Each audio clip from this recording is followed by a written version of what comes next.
अस्सलाम वालेकुम नाजरीन, मैं हूं नईम हनीफ और आप देख रहे हैं कॉफी विद RNN। नाजरीन, हमेशा की तरह बहुत ही खूबसूरत एक शख्सियत को हमने मदऊ किया। मेरे आपके हम सब के फेवरेट जर्नलिस्ट और टीवी एंकर हैं, बहुत ज़बरदस्त शोज करते हैं, माशरे की नब्ज पर इसलिए हाथ है कि हमारी तरह एयर कंडीशन माहौल में वो जर्नलिज्म नहीं करते।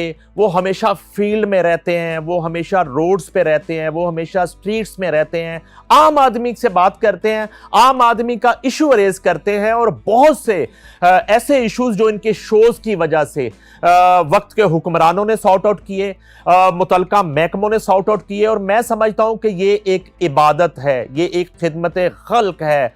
मेरे फेवरेट हैं, मेरा इनसे बहुत एक दरीना रिश्ता है। मेरी मुराद है one and only Zuhaib Bhatt से। Welcome to the show.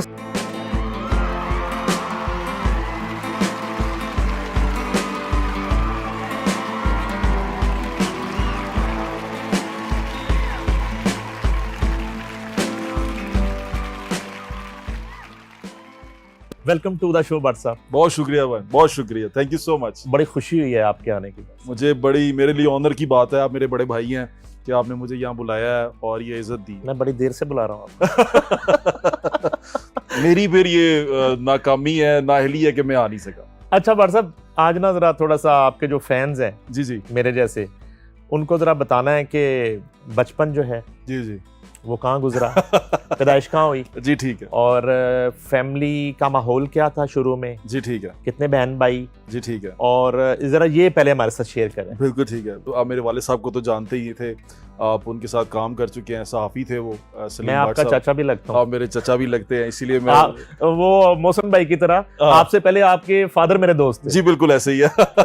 तो ये मेरे लिए एजाज की बात है। देखें भाईजान, सबसे बड़ी चीज़ होती है कि आप जिस माहौल में पले बड़े हैं आप उसको लेके चलें, आप उसको रिप्रेजेंट करते हैं। मैं जैसे कहता हूँ ना, मैं अंदरून शहर को रिप्रेजेंट करता हूँ। ठीक है। मैं अगर कहीं बैठा हूँ तो आप ये अंदाजा लगा सकते हैं कि शहरदार बैठा हुआ है ऐसे ही। और शहरदार बात कर रहा है कि जो बात कर रहा हूँ मैं अपनी गर्दन कटवा दूंगा अपनी बात के लिए। तो ये एक हमारे अंदर ये एक चीज होती है और शहर वाले मुझसे मोहब्बत बड़ी करते हैं। मैं अक्सर लोगों को कहता हूँ कि अगर आपने लाहौर देखना है ना तो आप मेरे से मिल लें, आपको लाहौर का अंदाजा हो जाएगा। तो शहर में, अंदरून शहर में ही पैदा हुआ, शेरांवाला गेट में। अच्छा। वहीं मेरी जंपल वहीं की है। मैं इस्लामिया स्कूल शेरांवाला गेट से मैंने मैट्रिक किया है।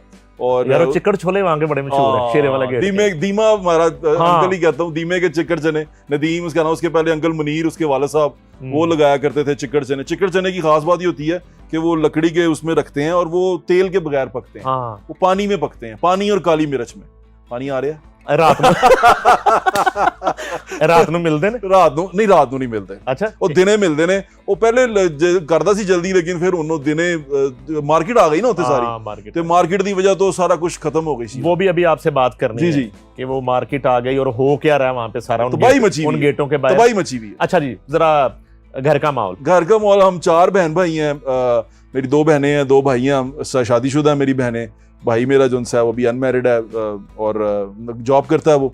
और मैं जो सा हूँ वो आपके सामने हूँ। पता नहीं बस मैं इस फील्ड में कैसे आ गया। घर का माहौल जो सा था वो ऐसा था कि मेरे वाले साहब के 5 भाई हैं ये टोटल, हमारी कोई फुप्पो नहीं है। तो हमने सारा वो एक मर्दाना सा माहौल देखा है घर में और तरह की चीज़ें देखी हैं ना। मतलब हमारे घर में मेल डोमिनेंट सोसाइटी में हम उसमें से आए हैं। तो लेकिन जो मेरी वालदा थी वो साहिवाल की हैं और वो बड़ी मजबूत खातून है, क्योंकि पता है साहिवाल फिर साहिवालों एक फैमिली तो जिन्होंने ताल्लुक है जट फैमिली है। तो इस तरह करके जट ते बट एक मिक्स होए ने। ते घर दा माहौल थोड़ा जिहा कंजरवेटिव है, यानी कि असी लेकिन खवातीन दे नाल बड़ी मुहब्बत। मेरी बेटी है, मेरी जिंद मेरी जान है वो, ते मेरी भैनां ने सारा इज्जत ते प्यार दे उत्ते सारा साडा घर दा माहौल टिकिया है। मुहब्बत है ते वो मुहब्बत दे नाल असी चलने आ। अच्छा, ड्रेसिंग आपकी भी बड़ी जबरदस्त होती है, लेकिन सलीम भट्ट साहब जो ड्रेसिंग करते थे वो तो टाई और फुल, इस मौसम में भी जून जुलाई में भी टाई।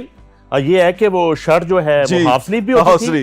और प्रेस क्लब जब आप एंटर हुए, को बाहर से बंदा आया तो आपको लगेगा कोई ब्रिटिश जर्नलिस्ट। हाँ, लेकिन मेरी ड्रेसिंग, मेरी ड्रेसिंग वो नहीं की। मेरे वाले साहब ने ना वो सारे बाऊ जी कहते सी, बाबू कहते सी या बाऊ जी, सलीम बाबू। तो वो बाऊ, क्योंकि उन्होंने शुरू तो ही इस माहौल दे ਉਹ ਆਪਣੇ ਆਪ ਨੂੰ ਨਾ ਜਦੋਂ ਪੜ੍ਹੇ ਐਫਸੀ ਕਾਲਜ ਤੋਂ ਪੜ੍ਹੇ ਉਹ ਇਸ ਚੀਜ਼ ਨੂੰ ਜ਼ਿਆਦਾ ਪਸੰਦ ਨਹੀਂ ਕਰਦੇ ਸੀ ਕਿ ਸਾਡੇ ਜਿਸ ਤਰ੍ਹਾਂ ਦਰੂਨ ਸ਼ਹਿਰ ਦੀ ਚੀਜ਼ਾਂ ਸਨ ਉਹ ਚਾਹੁੰਦੇ ਸਨ ਕਿ ਪੜ੍ਹਿਆ ਲਿਖੀ ਚੀਜ਼ ਹੋਣੀ ਚਾਹੀਦੀ, ਉਹ ਪੜ੍ਹੇ ਲਿਖੇ ਲੋਕਾਂ ਨੂੰ ਪਸੰਦ ਕਰਦੇ ਸੀ, ਉਹਨਾਂ ਦਾ ਬਹਿਨ ਉੱਠਣ ਪੜ੍ਹੇ ਲਿਖੇ ਲੋਕਾਂ 'ਚ ਹੈਗਾ ਸੀ। ਮੇਰਾ ਬਹਿਨ ਉੱਠਣ ਹੈ ਉਹ ਵੀ ਪੜ੍ਹੇ ਲਿਖੇ ਲੋਕਾਂ 'ਚ ਹੀ ਹੈ, ਲੇਕਿਨ ਮੈਂ ਆਪਣੀ ਉਹ ਕਲਚਰ ਤੇ ਉਹਨੂੰ ਚੀਜ਼ ਨੂੰ ਛੱਡਦਾ ਨਹੀਂ ਕਿਉਂਕਿ ਮੈਂ ਇਹਦੇ 'ਚ ਬਹੁਤ ਕੰਫਰਟੇਬਲ ਹਾਂ। ਮੈਂ ਇਹਦੇ 'ਚੋਂ ਬਾਹਰ ਨਹੀਂ ਆਉਣਾ ਚਾਹੁੰਦਾ। ਮੈਨੂੰ ਇਸ ਤਰ੍ਹਾਂ ਲੱਗਦਾ ਕਿ ਮੈਂ ਨਾ ਰਿਪਰੈਜ਼ੈਂਟ ਕਰਨਾ, I represent this culture, I represent myself like this. ਇਹ ਮੁੱਛਾਂ, ਇਹ ਜਿਹੜਾ ਹੈਗਾ ਸਾਰਾ ਕੁਝ, ਇਹ ਮੇਰਾ ਕਲਚਰ ਹੈ ਤੇ ਮੈਂ ਕਲਚਰ ਨੂੰ ਕਦੀ ਛੱਡਣਾ ਨਹੀਂ ਚਾਹੁੰਦਾ, ਤੇ ਇਸ ਕਰਕੇ ਮੈਂ ਇਹਦੇ ਨਾਲ ਹਾਂ। अच्छा, तो स्टडी जो है वो कहाँ ਸਟੱਡੀ ਇਸਲਾਮੀ ਹਾਈ ਸਕੂਲ ਸ਼ੇਰਾਂਵਾਲਾ ਗੇਟ। ਉਸ ਤੋਂ ਬਾਅਦ ਮੈਂ ਉੱਥੇ ਗਿਆ, ਪਹਿਲੀ ਦਫਾ ਦੱਸਣ ਲੱਗਾ ਕਿ ਮੈਂ Islamia college railway road FSC ਕਰਨ ਗਿਆ ਸੀ। ਤੇ ਫਿਰ ਬਦਮਾਸ਼ੀ ਕੀਤੀ ਤੁਸੀਂ ਉੱਥੇ? ਉਦੋਂ ਉਸ ਦੌਰ 'ਚ MSF ਹੁੰਦੀ ਸੀ ਬੜੀ ਸਟਰੋਂਗ। ਅਸੀਂ ਹੁੰਦੇ ਸਨ ਅਬਦੁਲ ਜਬਾਰ ਸ਼ਹੀਦ, ਉਹਨਾਂ ਦੀ ਦੀਵਾਰ ਬਣੀ ਹੁੰਦੀ ਸੀ। MSF ਬੜੀ ਸਟਰੋਂਗ ਸੀ ਤੇ ਸਾਨੂੰ ਸ਼ੁਰੂ ਖੜਾ ਕਰ, ਅਸੀਂ ਅੰਡਰ ਹੁੰਦੇ ਸੀ, ਮੇਰੇ ਵਾਲਿਦ ਸਾਹਿਬ ਛੱਡ ਕੇ ਜਾਂਦੇ ਸੀ ਮੁੰਡਾ ਪੜ੍ਹੇਗਾ ਤੇ ਮੈਂ ਕਿਤਾਬਾਂ ਰੱਖਦਾ ਸੀ MSF ਦੇ ਦਫ਼ਤਰ ਤੇ ਅਸੀਂ ਉੱਤੇ ਖੜੇ ਹੋ ਜਾਂਦੇ ਸੀ ਕਾਲਜ ਦੀ ਰਖਵਾਲੀ ਕਰਨ ਵਾਸਤੇ। ਉਹ ਗਨ ਫੜਾ ਦਿੰਦੇ ਸੀ ਤੇ ਕਾਲਜ ਦੀ ਰਖਵਾਲੀ ਹੋ ਰਹੀ ਹੈ, ਕਾਲਜ ਤੇ ਕਬਜ਼ਾ ਨਾ ਹੋ ਜਾਏ। ਤੇ ਫਿਰ ਮੇਰੇ ਵਾਲਿਦ ਸਾਹਿਬ ਨੇ ਜਦੋਂ ਦੇਖਿਆ, ਉਹਨਾਂ ਨੇ ਕਿਹਾ ਤੇ ਨਿਕਲ ਜਾਏਗਾ। ਉਹਨਾਂ ਨੇ ਫਿਰ ਉੱਥੋਂ ਮੈਨੂੰ ਛੁਡਾਤਾ ਤੇ ਫਿਰ ਗਵਰਨਮੈਂਟ ਕਾਲਜ ਮੈਂ FSC ਕੀਤੀ। FSC ਤੋਂ ਬਾਅਦ ਮੇਰਾ ਗਵਰਨਮੈਂਟ ਕਾਲਜ ਦਾਖਲਾ ਹੋ ਗਿਆ। ਮੈਂ ਗ੍ਰੈਜੂਏਸ਼ਨ ਗਵਰਨਮੈਂਟ ਕਾਲਜ ਤੋਂ ਕੀਤੀ। ਗਵਰਨਮੈਂਟ ਕਾਲਜ ਨੇ ਮੇਰੀ ਲਾਈਫ ਬਦਲਦੀ। ਅੱਛਾ, ਗਵਰਨਮੈਂਟ ਕਾਲਜ ਮਤਲਬ ਤੁਸੀਂ ਇਹ ਕਹਿ ਲਓ ਕਿ ਲਾਈਫ ਚੇਂਜਰ ਹੈਗਾ ਸੀ ਫॉर ਮੀ। ਮੈਂ ਇੱਕ ਸ਼ਾਇਦ ਅੱਜ ਇੱਥੇ ਜਿੱਥੇ ਬੈਠਾ ਇੱਥੇ ਨਾ ਹੁੰਦਾ, ਮੈਂ ਕੋਈ ਗਲੀ 'ਚ ਫਿਰ ਰਿਹਾ ਹੁੰਦਾ, ਕੋਈ ਦੁਕਾਨ ਕਰ ਬੈਠਾ ਹੁੰਦਾ, ਕੋਈ ਚੀਜ਼ ਕਰ ਬੈਠਾ ਹੁੰਦਾ, ਕੋਈ ਹੋਰ ਚੀਜ਼ ਕਰ ਬੈਠਾ ਹੁੰਦਾ, ਲੇਕਿਨ ਅੱਜ ਮੈਂ ਇੱਥੇ ਨਾ ਹੁੰਦਾ ਅਗਰ ਗਵਰਨਮੈਂਟ ਕਾਲਜ ਮੇਰੀ ਲਾਈਫ 'ਚ ਨਾ ਆਉਂਦਾ। ਮੇਰੇ ਵਾਲਿਦ ਸਾਹਿਬ ਦੀ ਖੁਆਇਸ਼ ਸੀ ਕਿ ਗਵਰਨਮੈਂਟ ਕਾਲਜ ਜਾਏ ਤੇ ਗਵਰਨਮੈਂਟ ਕਾਲਜ ਨੇ ਫਿਰ ਮੈਨੂੰ ਚੇਂਜ ਕੀਤਾ। ਗਵਰਨਮੈਂਟ ਕਾਲਜ ਤੋਂ ਗ੍ਰੈਜੂਏਸ਼ਨ ਕਰਨ ਤੋਂ ਬਾਅਦ ਮੈਂ ਇੰਗਲਿਸ਼ ਲਿਟਰੇਚਰ, ਪੋਲੀਟੀਕਲ ਸਾਇੰਸ ਤੇ ਜਰਨਲਿਜ਼ਮ ਵਿੱਚ ਗ੍ਰੈਜੂਏਸ਼ਨ ਕੀਤੀ। ਫਿਰ ਮੈਂ ਮਾਸਟਰਸ ਕੀਤਾ ਬੀਕਨ ਹਾਊਸ ਤੋਂ ਮੈਸ ਕਮਿਊਨੀਕੇਸ਼ਨ ਵਿੱਚ। ਉਹ ਕਰਨ ਤੋਂ ਬਾਅਦ ਫਿਰ ਮੈਂ ਫੀਲਡ ਵਿੱਚ ਆਇਆ। ਫੀਲਡ ਵਿੱਚ ਮੈਂ ਇਸ ਤਰ੍ਹਾਂ ਆਇਆ ਕਿ ਮੈਂ ਵਾਲਿਦ ਸਾਹਿਬ ਨੂੰ ਦੇਖਦਾ ਸੀ ਨਾ, ਤਾਂ ਤੁਸੀਂ ਬਿਹਤਰ ਅੰਦਾਜ਼ਾ ਲਾ ਸਕਦੇ ਹੋ, ਮੋਟਰਸਾਈਕਲ ਤੇ ਆਉਂਦੇ ਸਨ, ਉਹ ਸੂਟ ਪਾ ਕੇ ਵੀ ਮੋਟਰਸਾਈਕਲ ਤੇ ਜਾਂਦੇ ਸਨ। ਤੇ ਮੈਂ ਸੋਚਦਾ ਹੁੰਦਾ ਸੀ, ਮੈਂ ਕਿਹਾ ਪਾਪਾ ਤੁਸੀਂ ਤੇ ਪੈਸੇ ਹੀ ਨਹੀਂ ਕਮਾਏ, ਅਸੀਂ ਇਸ ਤਰ੍ਹਾਂ ਹੀ ਰਹੀ ਜਾ ਰਹੇ ਹਾਂ, ਦੇਖੋ ਨਾ ਦੁਨੀਆ ਕਿੰਨੇ ਪੈਸੇ ਕਮਾ ਰਹੀ, ਤੁਸੀਂ ਕਿਉਂ ਨਹੀਂ ਕਮਾਉਂਦੇ? ਇੰਨਾ ਤੁਹਾਡਾ ਨਾਂ ਹੈ, ਹਰ ਬੰਦਾ ਤੁਹਾਡਾ ਨਾਂ ਜਾਣਦਾ ਹੈ, ਹਰ ਬੰਦਾ ਤੁਹਾਨੂੰ ਜਾਣਦਾ, ਤੇ ਪੈਸੇ ਨਹੀਂ ਹੈਗੇ ਸਾਡੇ ਕੋਲ, ਮੈਂ ਸਾਫੀ ਨਹੀਂ ਬਣਨਾ। ਉਹ ਤੂੰ ਕੀ ਬਣਨਾ? ਮੈਂ ਕਿਹਾ ਮੈਨੂੰ ਪੁਲਿਸ 'ਚ ਕਰਾ ਦਿਓ, ਮੈਂ ਪੁਲਿਸ 'ਚ ਭਰਤੀ ਹੋ ਜਾਣਾ। ਮੈਂ ਕਿਹਾ ਯਾਰ ਸ਼ਰਮ ਕਰ, ਕਿਹੋ ਜਿਹੀ ਚੀਜ਼ਾਂ ਕਰਨਾ, ਤੇਰਾ ਪਿਓ ਦਾ ਐਡਾ ਨਾਂ ਹੈ ਤੇ ਤੂੰ ਪੁਲਿਸ 'ਚ ਜਾਣਾ ਚਾਹੁੰਦਾ। ਲੇਕਿਨ ਉਹ ਮੇਰੀ ਜ਼ਿੱਦ ਸੀ ਕਿ ਮੈਂ ਨਹੀਂ ਜਾਣਾ। ਫਿਰ ਇੱਕ ਮੁਹੱਬਤ ਹੋ ਗਈ। ਉਹਦੀ ਮਾਂ ਨੇ ਮੈਨੂੰ ਕੁੜੀ ਦੀ ਕਿਹਾ ਕਿ ਪੁੱਤਰ ਤੇ ਤੁਹਾਡਾ ਕੁਝ ਕਰਦਾ ਨਹੀਂ। ਮੈਂ ਕਿਹਾ ਕੀ ਕਰਾਂ? ਮੇਰੇ ਵਾਲਿਦ ਸਾਹਿਬ ਨੂੰ ਮੌਕਾ ਅੱਛਾ ਲੱਭਿਆ। ਉਹਨਾਂ ਨੇ ਕਿਹਾ ਅਖਬਾਰ 'ਚ ਇੱਕ ਜਗ੍ਹਾ ਖਾਲੀ ਹੈ, ਅੰਗਰੇਜ਼ੀ ਦਾ ਅਖਬਾਰ ਸੀ ਡੇਲੀ ਦ ਪੋਸਟ। ਅਦਨਾਨ ਸ਼ਾਹਿਦ ਸਾਹਿਬ, ਹਾਂਜੀ ਉਹਦੇ ਐਡੀਟਰ ਸਨ ਤੇ ਉਹ ਇੰਟਰਨੀ ਰੱਖ ਰਹੇ ਸਨ। ਮੈਂ ਕਿਹਾ ਜੀ ਇੱਥੇ ਕਰਾ ਦਿਓ, 7000 ਰੁਪਇਆ ਮਿਲ ਰਿਹਾ ਇੰਟਰਨਸ਼ਿਪ ਤੇ ਹੀ, ਤੇ ਪੈਸੇ ਮਿਲ ਸਕਦੇ ਨੇ ਤੇ ਸ਼ਾਦੀ ਵੀ ਮੇਰੀ ਹੋ ਜਾਏਗੀ। ਮੈਂ ਬੱਚਾ ਸੀ ਉਦੋਂ, 21 ਸਾਲ ਦਾ ਸੀ, ਤੇ ਉਹ ਉਹਨਾਂ ਨੇ ਮੈਨੂੰ ਕਰਾਤਾ। ਤੇ ਉਸ ਤੋਂ ਬਾਅਦ ਫਿਰ ਉਹ ਨੌਕਰੀ ਤੇ ਚੱਲਦੀ ਰਹੀ, ਲੇਕਿਨ ਲੜਕੀ ਚਲੀ ਗਈ। ਫਿਰ ਨੌਕਰੀ ਮੈਨੂੰ ਸਹਾਫਤ ਐਡੀ ਪਸੰਦ ਆਈ, ਇੰਨੀ ਪਸੰਦ ਆਈ, ਮੇਰੇ ਆਰਟੀਕਲ ਛਪੇ, ਮੈਨੂੰ 3 ਮਹੀਨੇ 'ਚ ਉਹਨਾਂ ਨੇ ਪਰਮਾਨੈਂਟ ਕਰਤਾ। 2 ਮਹੀਨੇ 'ਚ ਮੇਰੀ 1 ਮਹੀਨੇ 'ਚ 2 ਪ੍ਰਮੋਸ਼ਨਾਂ ਹੋਈਆਂ। ਅੱਛਾ ਲਿਖਦਾ ਸੀ, ਇੰਗਲਿਸ਼ ਵਾਸ ਗੁੱਡ, ਮੇਰੀ ਲੈਂਗੁਏਜ ਅੱਛੀ ਸੀ, ਤੇ ਉਹ ਉਹਨਾਂ ਨੇ ਮੈਨੂੰ ਤਰੱਕੀ ਦਿੰਦੇ ਮੈਗਜ਼ੀਨ ਇੰਚਾਰਜ ਬਣਾਤਾ। ਉਸ ਮੈਗਜ਼ੀਨ ਦੇ ਵਾਸਤੇ ਮੈਂ ਗਿਆ ਵੀ ਬਾਹਰ, ਕਵਰੇਜ ਕਰਨ ਵੀ ਗਿਆ ਲਕਸ ਸਟਾਈਲ ਅਵਾਰਡਸ ਦੀ, ਤੇ ਫੈਸ਼ਨ ਮੈਗਜ਼ੀਨ ਸੀ, ਉਹਦਾ ਐਡੀਟਰ ਸੀ। ਉਸ ਤੋਂ ਬਾਅਦ ਫਿਰ ਆਹਿਸਤਾ ਜੀਓ 'ਚ ਮੈਂ ਇੰਟਰਨਸ਼ਿਪ ਤੇ ਰਿਸਰਚਰ ਗਿਆ ਸੀ, ਚੌਰਾਹਾ ਪ੍ਰੋਗਰਾਮ ਵਾਸਤੇ, ਹਸਨ ਨਿਸਾਰ। ਉਸ ਤੋਂ ਬਾਅਦ ਮੈਂ ਗੋਲਡਨ ਗਰਲਸ ਕੀਤਾ ਜ਼ਸ਼ਾਨ ਖਾਨ ਦੇ ਨਾਲ, ਉਹਨਾਂ ਦੇ ਐਜ਼ ਅ ਰਿਸਰਚਰ ਉਹਨਾਂ ਦੇ ਨਾਲ ਸੀ। ਫਿਰ ਮੈਂ ਐਕਸਪ੍ਰੈਸ 24/7 ਇੰਗਲਿਸ਼ ਦਾ ਚੈਨਲ ਆ ਗਿਆ, ਉਹਦੇ ਵਿੱਚ ਮੈਂ ਹੈਗਾ ਸੀ ਐਸੋਸੀਏਟ ਪ੍ਰੋਡਿਊਸਰ। ਮੈਨੂੰ ਅੱਛੇ ਪੈਸੇ ਮਿਲ ਗਏ, ਮੈਨੂੰ ਪੈਸੇ ਅੱਛੇ ਮਿਲਣਾ ਸ਼ੁਰੂ ਹੋ ਗਏ ਨਾ, ਮੇਰੀ ਜਿਸ ਲਾਈਨ 'ਚ ਮੈਂ ਹੈਗਾ ਸੀ ਤੇ ਪੈਸੇ ਬਹੁਤ ਅੱਛੇ ਮਿਲ ਰਹੇ ਸੀ, ਤੇ ਮੈਨੂੰ ਚੇਂਜ ਫੀਲ ਹੋਣਾ ਸ਼ੁਰੂ ਹੋ ਗਿਆ, ਲਾਈਫ ਚੇਂਜ ਹੋਣਾ ਸ਼ੁਰੂ ਹੋ ਗਈ। ਫਿਰ ਉਹ ਐਕਸਪ੍ਰੈਸ ਤੋਂ ਮੈਂ ਕਾਮਰਾਨ ਸ਼ਾਹਿਦ ਸਾਹਿਬ ਦਾ ਪ੍ਰੋਡਿਊਸਰ ਬਣ ਕੇ ਸਮਾਂ ਗਿਆ, ਸਮਾਂ ਤੋਂ ਦੁਨੀਆ ਤੋਂ ਫਿਰ ਸਮਾਂ ਉਸਾਮਾ ਗਾਜ਼ੀ ਸਾਹਿਬ ਦੇ ਨਾਲ, ਉਸਾਮਾ ਗਾਜ਼ੀ ਸਾਹਿਬ ਤੋਂ ਮੁਰਸ਼ਦ ਲੁਕਮਾਨ ਸਾਹਿਬ ਦਾ ਵੀ ਮੈਂ ਪ੍ਰੋਡਿਊਸਰ ਰਿਹਾ ਥੋੜਾ ਅਰਸਾ। ਉਹ ਜਿਹੜਾ ਕੀ ਸੀ ਮਲਕ ਰਿਆਜ਼ ਵਾਲਾ ਐਪੀਸੋਡ ਹੋਇਆ ਸੀ, ਉਹਦੇ 'ਚ ਮੈਂ ਲਾਹੌਰ ਦਾ ਪ੍ਰੋਡਿਊਸਰ ਸੀ। ਅੱਛਾ, ਦੁਨੀਆ ਟੀਵੀ ਵਾਲਾ? ਦੁਨੀਆ ਟੀਵੀ ਵਾਲਾ। ਓਕੇ। ਤੇ ਉਸ ਤੋਂ ਬਾਅਦ ਫਿਰ ਮੈਂ ਉੱਥੇ ਗਿਆ, ਸਮਾਂ ਤੋਂ ਬੋਲ ਜਦੋਂ ਆਇਆ, ਕਰਾਚੀ ਜਾ ਕੇ ਰਿਹਾ ਕੁਛ ਅਰਸਾ। ਬੋਲ ਤੋਂ 24 ਆਇਆ ਮੋਸੇ ਸਾਹਿਬ ਦੇ ਕੋਲ। 24 ਤੋਂ ਫਿਰ ਮੈਂ ਐਕਸਪ੍ਰੈਸ ਗਿਆ, ਗਰੀਦਾ ਫਰੂਕੀ ਦਾ ਪ੍ਰੋਡਿਊਸਰ ਰਿਹਾ।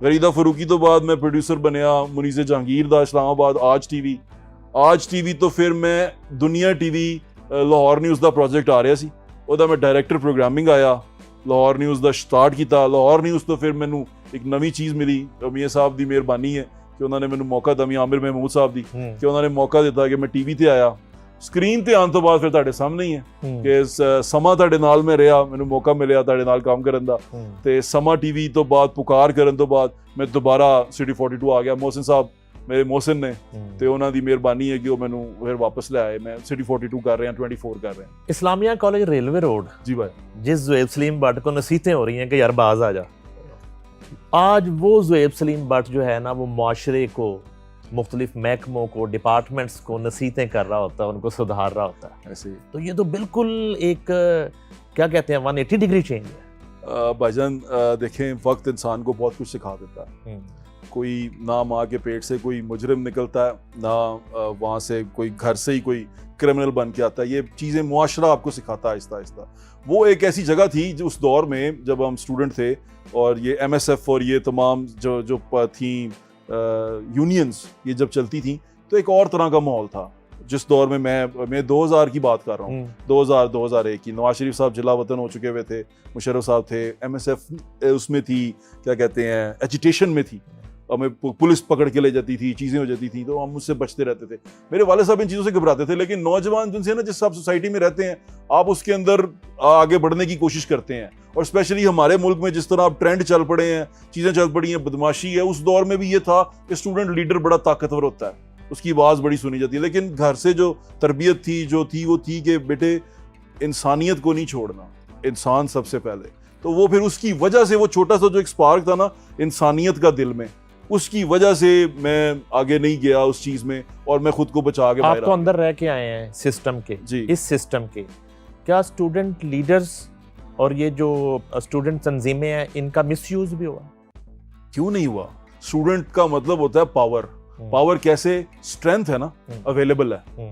वो किसी जगह पे इकट्ठे हो रहे हैं, रोज इकट्ठे हो रहे हैं, वहां वो स्ट्रेंथ अवेलेबल है, और वो बड़ी तादाद में है। स्टूडेंट वैसे ही बड़ा जोशीला होता है, बड़ा वो एक उसमें होता है ना, क्या कहते हैं, जोश में होता है। तो वो जोश के अंदर फिर होश अक्सर खो जाते हैं, और नौजवान वैसे भी खो देते हैं। तो ये स्ट्रेंथ और पावर ऐसी होती है कि ये टेम्ड नहीं होती, इसको आप जिधर मुड़ेंगे ये उधर मुड़ जाएंगे, तो इसलिए खतरनाक भी होते हैं इसको। इसीलिए मैं मेरे दिल में ख्याल आता है कि स्टूडेंट्स को चलाने के लिए जो लीडर होना चाहिए वो पढ़ा लिखा होना चाहिए, समझदार होना चाहिए। जैसे 1947 में हमने ये देखा था कि स्टूडेंट लीडर्स जो उनसे हैं उन्होंने पाकिस्तान मूवमेंट कैसे चलाई, उस तर्ज पे होना चाहिए। लेकिन जिस अभी, क्योंकि उस वक्त तो एक मकसद था, अभी मकसद कोई नहीं था ना। अभी तो मकसद शायद कोई लीडर हो, लीडर को बचाना हो, उसके पीछे नारे लगाने हो, उसके पीछे गली में डंडे खाने हो, उसके पीछे कहीं पे एहतजाज करना हो, टायर जलाने हो, तो स्टूडेंट यहाँ यूज होता है। अच्छा, वहां पहलवानी करते करते अचानक जो है ना वो अंग्रेजी लिखनी शुरू कर दी।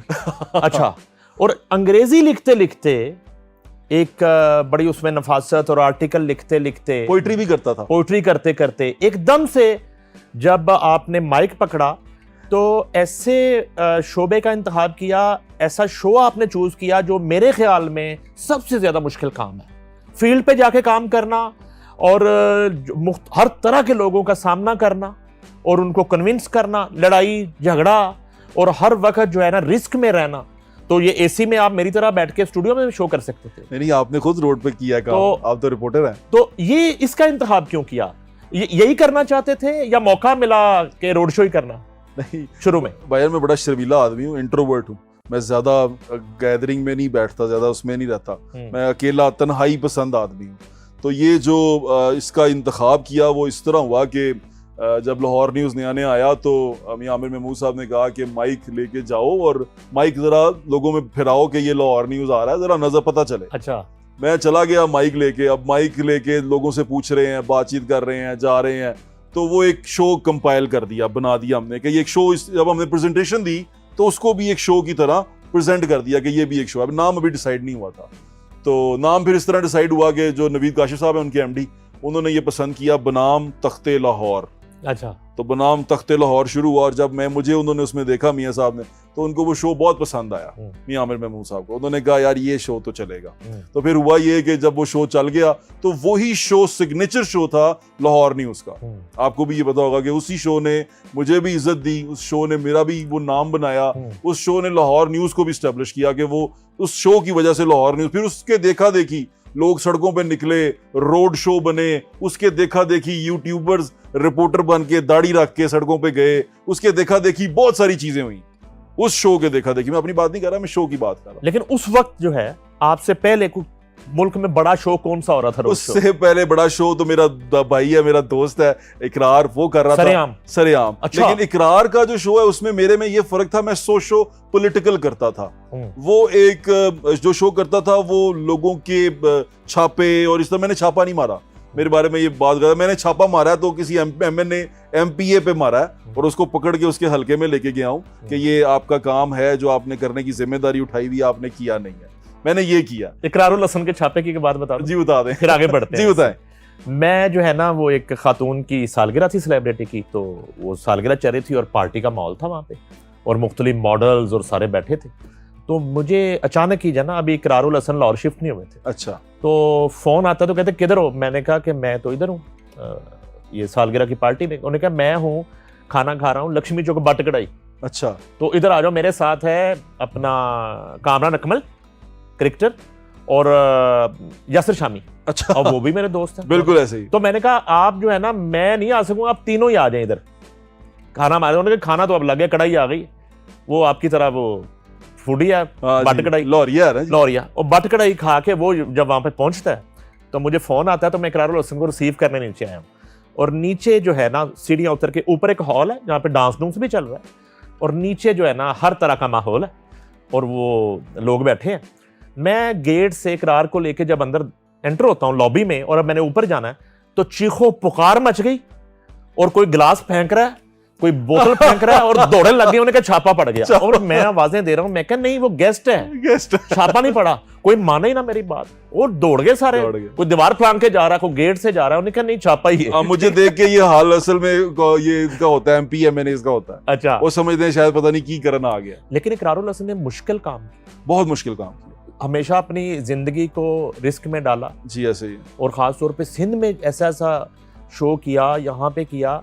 तो नहीं, बहादुर आदमी है, मेरा तो बचपन का दोस्त है, हम गवर्नमेंट कॉलेज में इकट्ठे रहे हैं, 2002 से हम दोस्त हैं। तो आप यहाँ से अंदाजा लगा लें कि हम तो बचपन ही था हमारा वो, और साथ मेरे घर में आता था, हम जाते थे, बड़ा प्यार था। और ये जब नया नया एक फिल्मेजिया में खबरें पढ़ना शुरू हुआ, मुझे याद है हम इसके लिए खत लिखा करते थे सारे, हर बंदे ने 5-5 खत लिखने होते थे कि आपका एंकर बड़ा अच्छा है।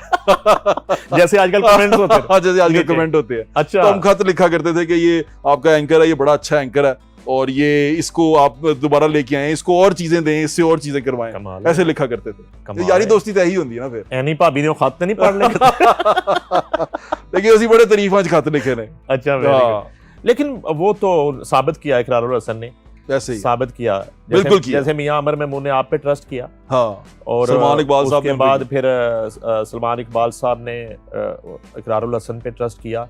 ये 2 शो बहुत बड़े शो हैं, बहुत बड़े शो हैं। क्योंकि मुझे याद है कि जब इस सरेआम का तो बहुत बड़ा नाम था, जब मैंने ये स्टार्ट किया तो तब कोई ये किसी से पूछता नहीं था जाके कि किसको वोट डाला है, क्यों वोट डाला है, वोट की अहमियत के बारे में लोग बताते नहीं थे। तो वो अल्लाह ताला ने मुझे ही एक वो दिया, एजाज दिया कि मैं जाके वो पूछता रहा, और उसके बाद लोग पूछना शुरू हुए और बताना शुरू हुए कि वोट होता क्या है। आप यकीन करें उस दौर में, ये 2016 की मैं बात कर रहा हूँ, इमरान खान साहब नए नए आ रहे थे, और वो 2011 वाला जलसा भी हो चुका हुआ था, और फिर आगे इलेक्शन का मूड भी बना हुआ था। पिछला इलेक्शन वो हारे हुए थे 13 वाला, तो वो एक बड़ा एक कैंपेन सी बनी हुई थी। 2017 के अंदर बाय इलेक्शन होता है, जिसमें बीबी कुलसूम जो मोहतरमा है मरहुमा, वो वहाँ पर खड़ी होती हैं 120 में एनए। तो वहाँ पर हमारा शो इन हुआ, तो मेरे शो के क्लिप PTI के हर पेज पे लगे होते थे। क्यों? क्योंकि मैं एनए 120 गंदा दिखाता था। वो मैं उनका ब्लू आइड बॉय बन गया था ना PTI वालों का, और वो हर PTI वाला ये सही करता है, दलेर आदमी ये। फिर उन जो बुजदार आया तो मैं बुजदार भरना शुरू किया था, मैं उन्होंने नफरत के काबिल हो गया कि इमरान खान साहब ने यहाँ तक कह दिया, वो जो आपको बात याद होगी, जो माइक लेके जाते हैं वो पूछते हैं किधर है नया पाकिस्तान, वो आपके भाई छोटे भाई के लिए कही थी उन्होंने। अच्छा, ये जो आपको हल्के में जब आप निकलते हैं, कैंपेन चल रही होती हैं, ये जो आपने अभी खुद ही बात कर दी कि वो फिर एक पार्टी आपके खिलाफ हो जाती है, बुरा भला कहना शुरू कर देती है, तो क्या जो लोग आपसे बात कर रहे होते हैं 100% एज इट इज आप चला देते हैं या डंडी मारते हैं जाके एडिटिंग में? ये मैं फैमिलीज का सवाल है, हमारे घरों में आपका शो देखा जाता है और ये सवाल हमसे होता है कि क्या ये ज़ोएब भट्ट जो अभी दिखा रहे हैं ये यही हुआ होगा या इसने बनाया है? अगर मैं वहां खड़ा हूं तो आप मेरे पे इत्मीद कर सकते हैं, ऐसे ही हुआ होगा। क्योंकि अगर मुझे पता चल जाए ना कि ये पार्टी के बंदे आ गए हैं और वो 5-6 बंदे अपने साथ ले आए हैं, मैं लदा कर देता हूँ। इदारा कहता है कभी?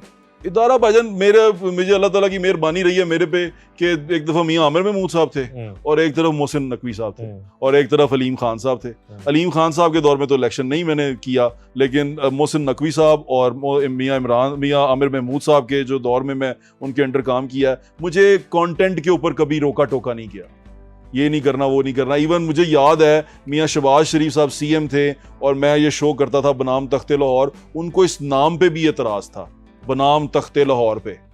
अच्छा, सेठों ने नहीं मना किया? सेठों ने मना नहीं किया। लेकिन जब आप करके फील्ड से दफ्तर पहुंचते हैं तो फोन तो कई दफा व्हाट्सएप आए हैं, मैं हो तो वो उस पे फिर क्या होता है? कभी रोका प्रोग्राम? भाईजान नहीं रोक नहीं सकते ना आपको। आपने जिस तरह आपने पहले ही कहा कि ये दिल होता है इंसान का ना, एक बंदे का दिल होता है कि आप शो रोक दें, कोई आपको फोन से शो रोक दे। भाईजान मेरे पास ये लोगों की अमानत होती है, जब मैं किसी से सॉर्ट करता हूं ना तो वो मेरे पे वाजिब है कि मैं उसको चलाऊं या उसको ये वजह उज़र दूं कि भाई ये मैंने इसलिए नहीं चलाया, ये वजह थी कि मैं चला नहीं सका, उसको बताऊं जिसका मैंने शॉट लिया है, वो मेरे पे मेरी ऑब्लिगेशन है, मेरी ड्यूटी है वो। तो मैं जब ऐसा करके आता हूं, किसी का शो करके आता हूं या हल्के में फिर के आता हूं, तो मैं रोकता नहीं हूं उसको।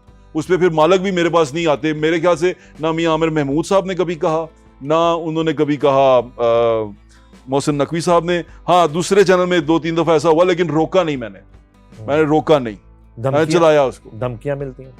धमकियां, थ्रेट आते हैं? भाई आपको मुझे देख के लगता है मुझे कोई धमकी देता होगा? प्यार से कह देते हो कि बरसत तन छड़ना ताड़ी मेहरबानी नहीं रही क्या, बरसत ताड़ी मेहरबानी, धमकी वाला काम नहीं करते। फैमिली ने कभी कहा कि बरसात जरा बहुत दफा कहा, हाथ होला रख, माँ जी ने कहा, बहुत दफा कहा, भाभी ने कहा, अम्मी ने कहा, अम्मी ने, पापा ने नहीं कहा।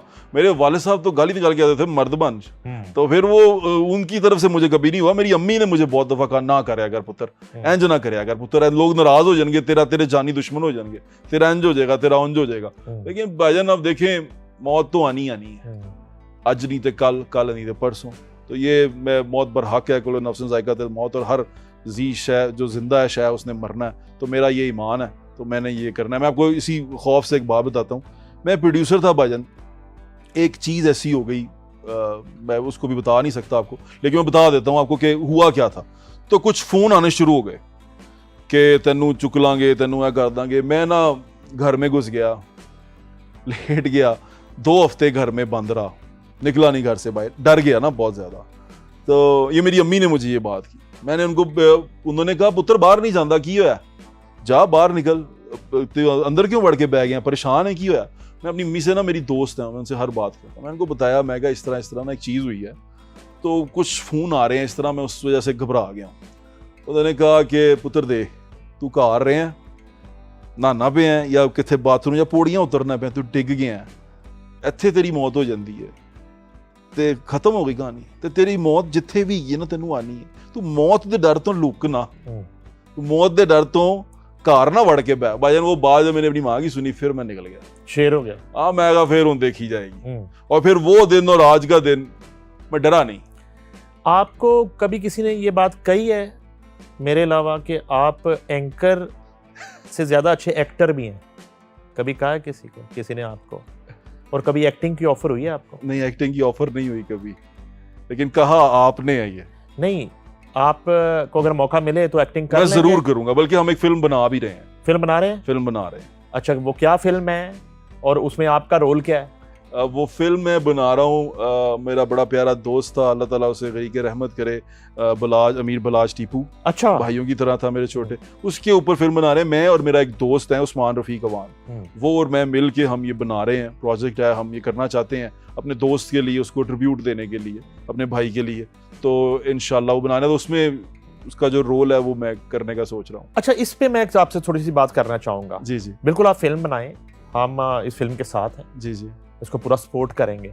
लेकिन माजी में भी इस तरह हुआ कि मुख्तलिफ बरादरियों ने जो है ना, वो अपने मुख्तलिफ अपने जो बरादरियों के लोग थे, मायूं गुज्जर, फलाना जग्गा गुज्जर, फलां हो गया, फिल्में बनी। हालांकि उन फिल्मों ने इंडस्ट्री को बड़ा सहारा दिया, सिनेमा को सहारा दिया। मगर मैं वैसे समझना चाहता हूं कि क्या नई नस्ल के ये हीरोज हैं?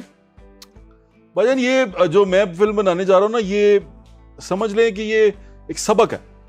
अच्छा, सबक है, एक सबक है। ओके। इसके अंदर बहुत सारी चीजें, देखिए मैं इस तरह ट्रेडिशनल फिल्म के ना मूड में ना बनाना चाहता हूँ। ये ट्रेडिशनल मूवी नहीं होगी, अगर ये सीरीज बनाएंगे या फिल्म बनाएंगे ट्रेडिशनल नहीं होगी।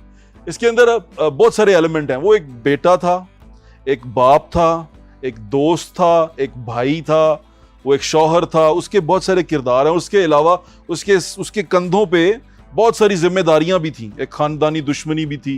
अमीर बलाज बदमाश था? बदमाश नहीं था, शरीफ आदमी था। शरीफ आदमी था वो देखें बच्चा था, 30 years of his age, बच्चा था वो। एक अपनी उसमें 30 ईयर में फौत हुआ ना। उसकी क्या क्वालिफिकेशन क्या थी, एजुकेशन? बाहर से पढ़ के आया था, बिजनेस पढ़ के आया था वो बाहर से। अच्छा, बाहर से पढ़ा हुआ था, फॉरेन एजुकेटेड था, अच्छा बच्चा था भाई। लेकिन वो पता नहीं किस तरह इन चीजों की, देखें एक आपकी फैमिली है ना, एक पीछे उसका दादा कत्ल हुआ है, उसका बाप कत्ल हुआ है, उसकी पूरी फैमिली हिस्ट्री है।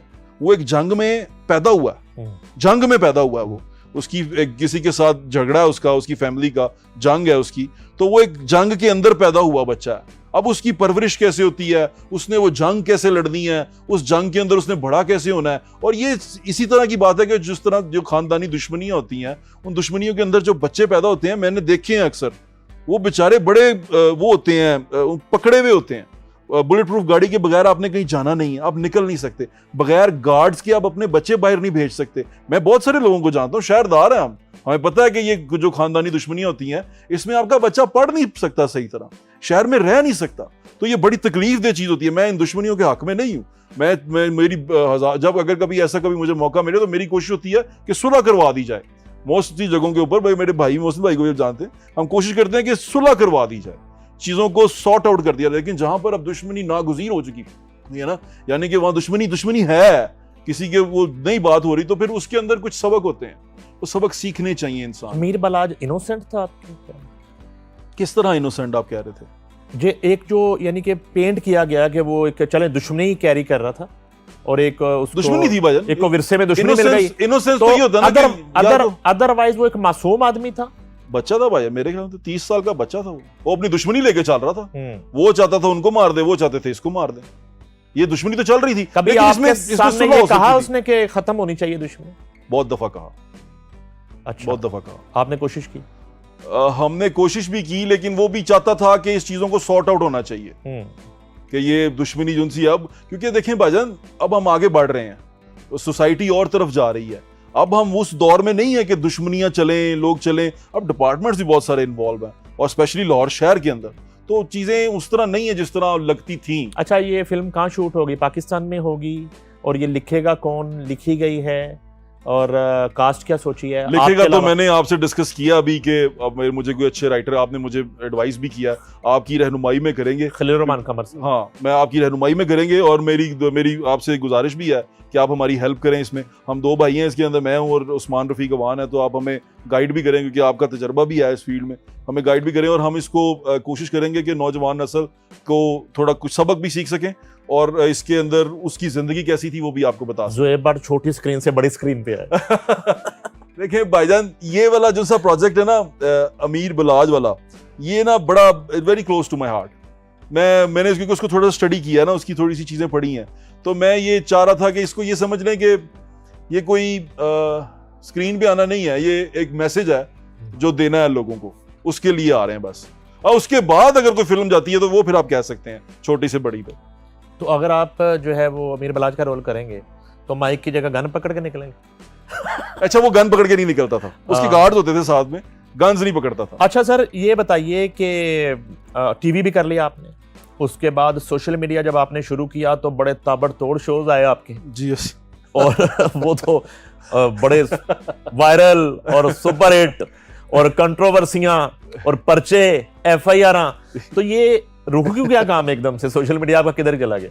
देखें, ये हमारे इदारे की पॉलिसी है कि हम सोशल मीडिया नहीं कर सकते। यार ये क्या पॉलिसी वैसे? अच्छा, मोहसिन साहब से पता है मैं क्यों, हमें बहुत ज्यादा एक्सपेक्टेशंस रहती हैं कि मोहसिन साहब खुद जर्नलिस्ट हैं। मोहसिन साहब, मैं नाम ले लेता हूँ, मीर शकील रहमान के बाद ये चंद एक ऐसे ऑनर हैं जो जर्नलिस्ट हैं, प्रॉपर्टी डीलर नहीं है, ठीक है, और ना ही वो जो है ना कोई घी मिले हैं, ना ही कुछ। मोहसिन साहब ने तो फील्ड में काम किया हुआ है, और मोहसिन साहब को तो ज्यादा इस हवाले से एक अदराक है तो अगर वहां भी इस तरह के डिसीजन हैं कि सोशल मीडिया हम नहीं कर सकते, क्या कह सकते हैं, मोस्ट साहब अकेले डिसीजन नहीं ना लेते, वो आगे नीचे मैनेजमेंट भी होती है, मैनेजमेंट को नहीं पसंद आया नहीं चैनल के लिए नहीं कर, अच्छा चैनल के लिए कर रहे हैं, चैनल के लिए उसमें कर आपकी सकते हैं। परसेंटेज हो, जी हाँ, उसमें कर सकते हैं, चैनल के साथ कर सकते हैं, अच्छा सोशल मीडिया कर सकते हैं, अपना जाती नहीं कर सकते। नहीं तो फिर आप मेरी तरह बगावत करो। मुझे लगता है आप बगावत करा के छोड़ेंगे। सोशल मीडिया जो है, नहीं मैं सोशल मीडिया शुरू किया ना, ये वाकया हो गया समा में, हाँ जी तागूत वाला ना, जी, तो मुझे जो है अलीम खान साहब का पैगाम आया, उन्होंने कहा कि यार ये बड़ा मसला हो गया वहाँ पे, कंटेंट जाके संभालें वहाँ पे आप। ठीक है सर, मैं उधर जाके सोशल मीडिया बैठ गया, मैं सोशल मीडिया देख रहा हूँ, तो टीवी में जो है ना वो सेठ के पैसे पड़ रहे हैं, सोशल मीडिया से पैसे आ रहे हैं। अच्छा, जो मैंने शो शुरू किया कॉफी विद समा, तो उसकी रेटिंग आ गई, उधरों में डॉलर आना शुरू हो गए, तो मैंने फिर ये सोचा कि मैंने कहा सारी जिंदगी सेठ को कमा के देना, खुद कमाए। ठीक है, तो हमने अपना प्रोजेक्ट शुरू कर दिया। अब मैंने जो प्रोजेक्ट शुरू किया उसमें मेरी सारी टीम वो सेठ है, वो सेठों की तरह फिर रहे हैं, हम एंजॉय कर रहे हैं, अपना काम कर रहे हैं, मर्जी से शो कर रहे हैं, मर्जी से स्टोरीज कर रहे हैं, सारा कुछ कर रहे हैं, ऐसे ही है ना हम किसी को जवाब दें और ना ही जो है ना हमें किसी सेठ की जो है ना वो कोई प्रॉब्लम है। ऐसे ही, आप ठीक कह रहे हैं। तो फिर तो ये होना शुरू हो जाता है, बगावत बिल्कुल भाजन हो जाती है, बगावत एक टाइम पे आगे आ जाती है, लेकिन वही ना बात उसी पे आगे रुक जाती है कि बाज दफा ऐसा लगता है कि अभी हम कर सकते हैं ये।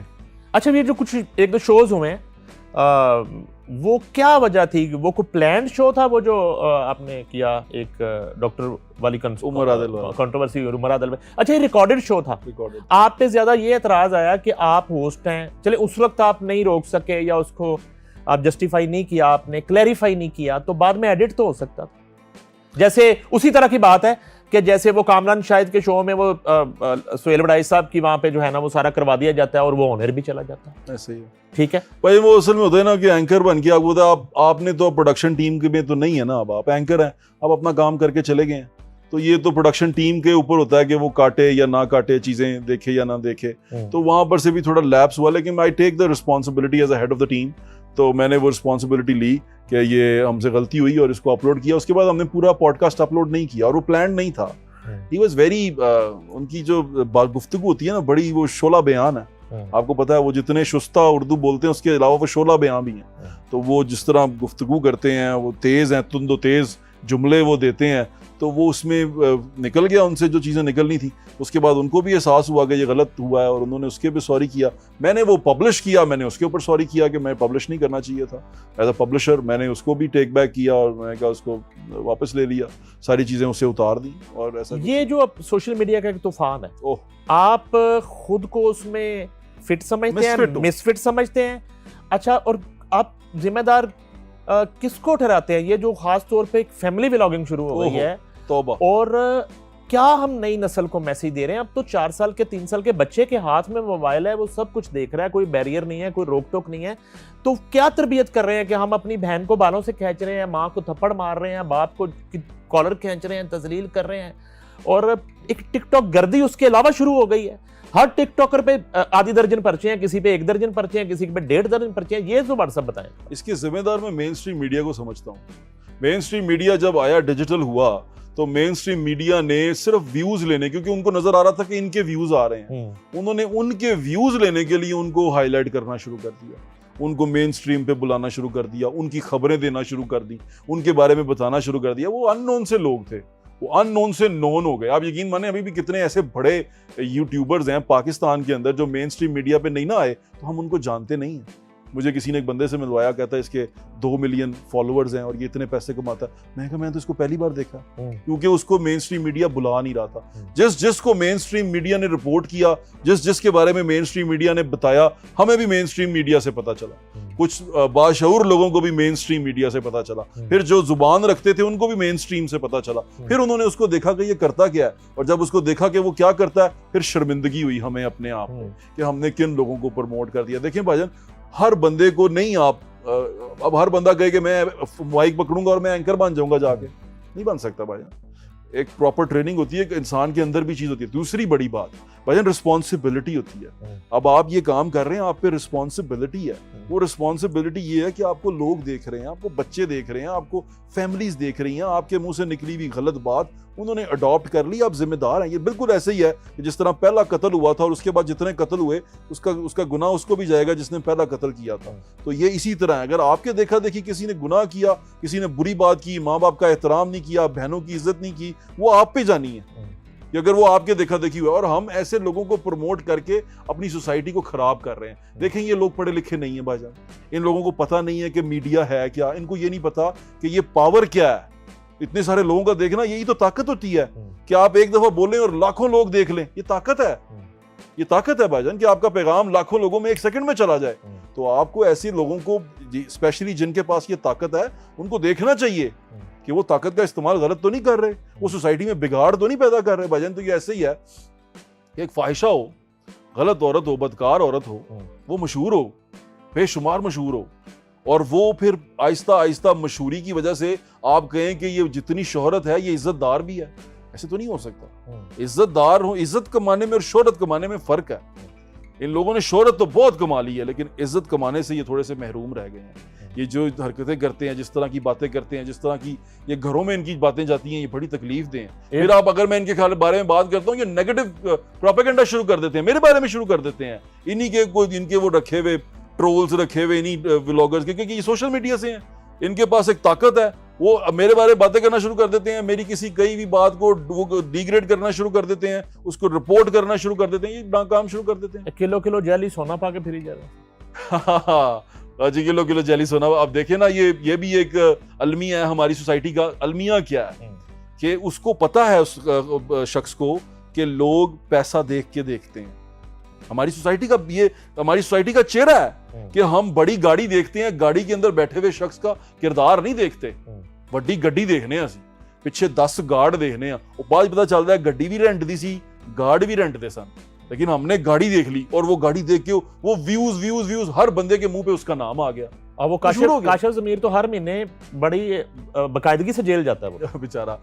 मुझे उस पर तरस भी आता है बेचारे पे, क्योंकि देखें भाईजान जो भी है वो ना एक इस चीज का शिकार है, ये क्या कहते हैं हमारे सोशल मीडिया के इन्फ्लुएंस का शिकार है। वो देखता है अपने इर्द गिर्द ये सारा कुछ होते हुए, तो फिर वो भी चाहता है कि मैं भी इंज कराऊं। उसके देखा देखी और बहुत सारे लोग ये चाहते हैं, उसके देखा देखी और बहुत सारे लोगों ने चेनें पहन ली, उसके देखा देखी और बहुत सारे लोगों ने गार्ड रख लिए। अब मुझे इस कदर गुस्सा चढ़ता है इस चीज के ऊपर कि गुजर रहे होते हैं ना ये, वो अक्सर मैंने वीडियोस देखी है, एक लड़की जा रही है, उसके पीछे 2 गार्ड है, वो रास्ता क्लियर करवा रहे हैं। क्यों भाई, पब्लिक प्रॉपर्टी, पब्लिक प्लेस जहां पे वो फिर रही है, रास्ता क्यों, तुम लोगों को धक्के क्यों मार रहे हो उसके गुजरने के लिए, क्या वजह है? तो ये कल्चर कहां से आया? ये इस टिकटॉक से आया सर। नहीं, टिकटॉक से। आपका वजीर आला गुजरता है तो आप क्यों रास्ता बंद कर देते हैं, एम्बुलेंसें क्यों फंस जाती हैं, आपका एक मिनिस्टर गुजरता है तो क्यों रास्ता बंद हो जाता है? कल्चर तो फिर सर वहां से आया ना।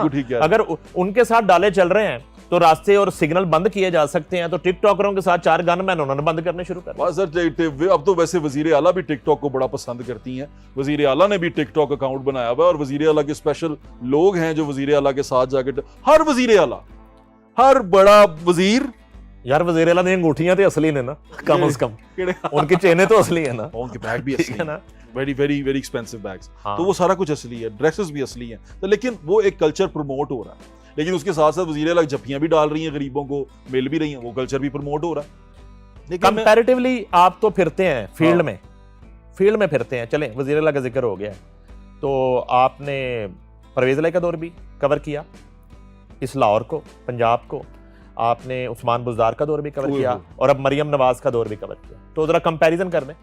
मरियम नवाज के दौर में और इन सारे के दौर में ये फर्क ये है, स्पेशली मैं नून लीग की बात करता हूँ, मरियम नवाज की नहीं, कि नून लीग के और बाकी सब में फर्क ये है कि नून लीग के दौर में या पीपल्स पार्टी अगर कोई जमात के दौर में, और बुज़दार साहब के और इनके दौर की फर्क अब बताता हूँ। बुज़दार साहब के दौर में आप कहें ना कि ये बंदा मर गया यार, ये गंद पड़ गया, ये सारा कुछ हो रहा है आंखों के सामने, अब टीवी पे दिखाई भी जा रहे हैं, कोई असर नहीं है, कुछ भी नहीं है, भंग पी के सुते हैं, आपने चला दिया, इवन आपका शो बंद करने पे आ जाते थे। वो बुज़दार साहब के दौर में मेरा शो बंद करने फिरते सन, कहता शो बंद करो, कहता शो बिल्कुल हटाओ, क्या टीवी तो हटाओ। मेरे तो जी दिवाले ने कहते टीवी तो ही क्यों आंदा, उनको ये भी गुस्सा।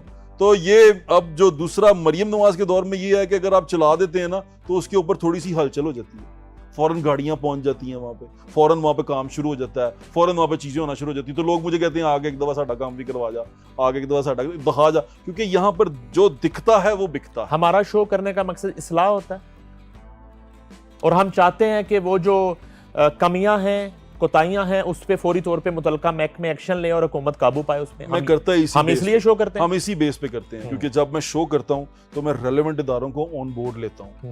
जैसे कहीं पे वासा का प्रॉब्लम है, कहीं पे उसका MCL का प्रॉब्लम है, LDA का प्रॉब्लम है, किसी का भी प्रॉब्लम है, मैं इदारे ऑन बोर्ड करके चलता हूं ताकि उनके प्रॉब्लम का जो हल है वो निकल सके। और अक्सर अल्लाह की मेहरबानी से, अल्लाह ताला की ज़ात बड़ी मेहरबान है कि हमारे अक्सर शो से हल निकले हैं, लोगों के काम हुए हैं, इसलिए हमारी थोड़ी रेपुटेशन बेहतर है कि हमारे शो के बाद काम होना शुरू हो जाते हैं, चीज़ें ठीक होना शुरू हो जाती हैं, हमें तस्वीरें भेज देते हैं इदारे कि जी काम शुरू हो गया, चीज़ें ठीक होना शुरू हो गई हैं, आपको नज़र आ जाता है। लेकिन अब मरियम नवाज के दौर में एक बहुत बड़ी प्रॉब्लम है, वो ये है कि कुछ बड़ी सड़कें हैं जिन पे हुकूमत है बस।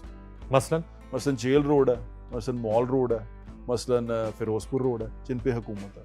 जो अच्छी खबरें जाती हैं, मॉडल टाउन है, जाती उमरा तक की ये रोड है, यहाँ पर हुकूमत है। बड़ी रोड के ऊपर, जहाँ से आप किसी बड़ी रोड से छोटी रोड पे उतरें, मसाइल शुरू हो जाते हैं। अच्छा, किसी बड़ी रोड में आप यहाँ से लाहौर के दरवाजे से शुरू कर लें, शाहदरा से शुरू कर लें। शाहदरा जब आप इमामिया कॉलोनी के वो पुल नीचे उतरते हैं, उतरते ही भुट्टो कॉलोनी है आपके लेफ्ट साइड के ऊपर, नीचे उतर जाएं। आप बाहर से आ रहे हैं गुजरांवाला से, हल्का NA 117 शाहदरा। जी शाहदरा। अच्छा, आप वहां पर उतर जाएं।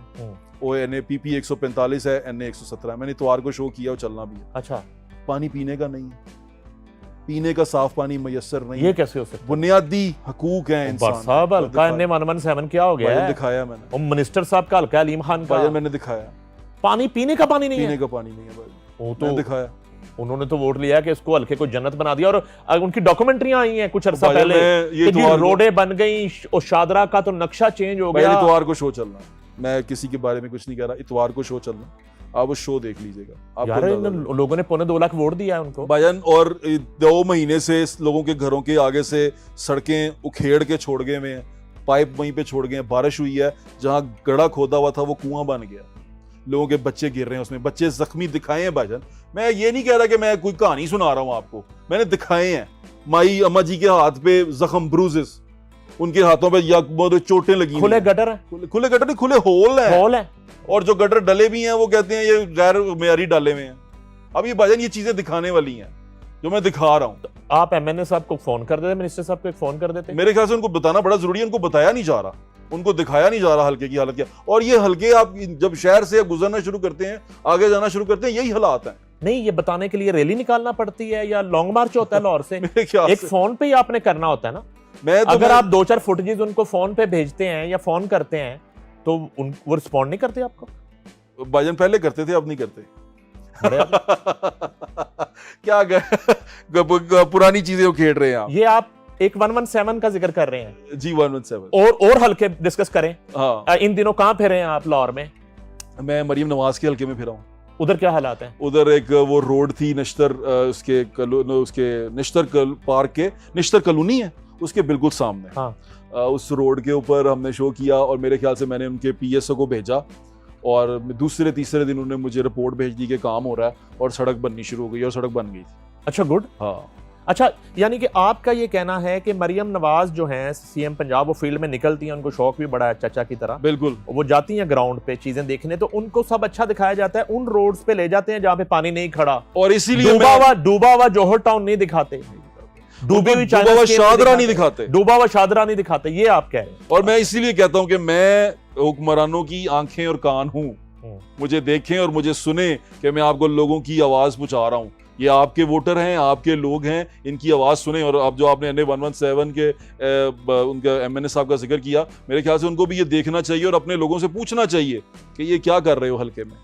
मेरे ख्याल उधर भी ये मामला इसी तरह कि उनको अच्छा दिखाया जा रहा है। अदरवाइज जितना हम दोनों उनको जानते हैं, वो अगर उनको पता चले तो ये पता चले तो तूफान बर्पा कर दें। बिल्कुल ऐसे ही, जिम्मेदारों के खिलाफ, बिल्कुल ऐसे ही, और अपनी टीम के खिलाफ, और उनको बताया जाना चाहिए। मेरे ख्याल से तो आपके शो के तवस्सुत से उनको पता चलना चाहिए कि उनके हल्के में हो क्या रहा है। मैंने शो किया, इतवार को चलेगा, वो आप जरूर देखिएगा।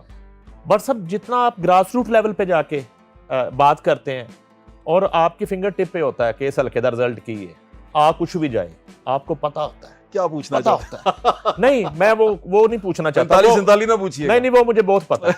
वो मुझे हिफ्ज हो गया। 45-47 मुझे पता है कि कहाँ 2 लोगों ने 1 लाख वोटों पे अंगूठे लगाए इलेक्शन के 1 हफ्ता बाद तक, मुझे सारा पता है। अच्छा, वो जब वक्त आएगा कभी वो सबूतों के साथ जरूर, अभी वक्त नहीं है। मैं चाहता हूँ चैनल चलता रहे। अच्छा मैं ये कह रहा हूँ मैं मेरे होंदे फिर कंट्रोवर्सी हो जाता, कभी ग्राउंड पे हाँ। कभी इतना लोगों की मोहब्बत देख के, प्यार देख के, कैलकुलेशन करके कहते थे यदि भी डिसलाइकिंग है, यदि कभी खुद नहीं दिल किया कि बराह रास्त पॉलिटिक्स की जाए या कोई हल्का लाड़ी ले आ जाए, क्योंकि जिस चैनल में आप हैं वहां तो कोई भी आ जाता है सियासत में, और फिर आपके तो बॉस भी इस वक्त मिनिस्टर हैं और बड़ी जिम्मेदारियां उनकी मेरे हैं। बॉस सियासत में नहीं है, वो सियासत नहीं है, वो सियासत से ऊपर कोई अगर चीज है ना वो है टेक्नोक्रेट कह लें वो नहीं, वो किंग मेकर है, टेक्नोक्रेट कह लें, किंग मेकर। लेकिन हम जहां तक मेरी जात का सवाल रहा कि मैं सियासत में हुई ऑफर कभी? सियासत देखिए, मैंने जवाद अहमद साहब का हाल देखा, मशहूरी से सियासत नहीं होती। इमरान खान का भी आपने हाल देखा, मशहूरी से सियासत नहीं होती, होती है कि नहीं? मैं आपसे पूछ रहा हूँ। कभी भी नहीं। नहीं, परवेज मुशर्रफ ने लैंड करना था जब, हाँ, तो उन्हें बताया गया कि करोड़ों लोग हैं, और उन्होंने कहा हाँ, पीजे मीर से गालबन इंटरव्यू में उन्होंने कहा मेरा फेसबुक देखो जाके, इतने करोड़ लोग मुझे फॉलो कर रहे हैं ऐसे और नहीं मैं लैंड कर रहा हूँ। वो जब लैंड किए तो वो अकेला, वो अशरफ कोठी वाला, गुलशन रवि वाला, और वो नईम ताहिर साहब, ये दो के लोग होते सन। अल्लाह ताला गरी के रहमत करे। हाँ जी, मुझे अंदाजा है, लेकिन मशहूरी से सियासत नहीं होती।